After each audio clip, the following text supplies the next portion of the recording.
Tradition disant que le temps des apôtres et des prophètes est terminé.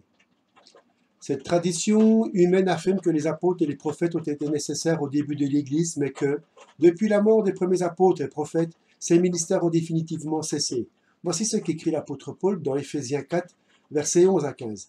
Il a été donné les uns comme apôtres, les autres comme prophètes, les autres comme évangélistes, les autres comme pasteurs et docteurs, pour le perfectionnement des saints, en vue de l'œuvre du ministère et de l'édification du corps de Christ, jusqu'à ce que nous soyons tous parvenus à l'unité de la foi et de la connaissance du Fils de Dieu, à l'état d'homme fait, à la mesure de la stature parfaite de Christ, afin que nous ne soyons plus des enfants flottants et emportés à tout vent de doctrine, par la tromperie des hommes, par leur ruse dans les moyens de séduction, mais que, professant la vérité dans la charité, nous croissions à tout égard en celui qui est le chef, Christ.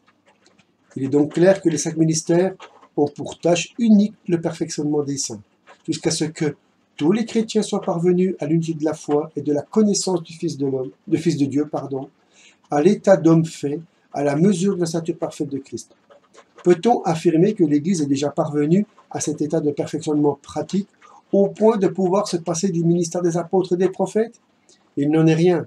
Les apôtres et les prophètes seront donc toujours indispensables, et Dieu en a fait lever sans cesse depuis l'époque de l'Église primitive. La seule différence entre les apôtres et les prophètes modernes par rapport aux apôtres et prophètes de l'Église primitive, c'est que les apôtres et les prophètes modernes n'ont plus aucune doctrine nouvelle à nous apporter. Ils doivent simplement confirmer et expliquer le contenu de la Bible, dont le canon est actuellement complet.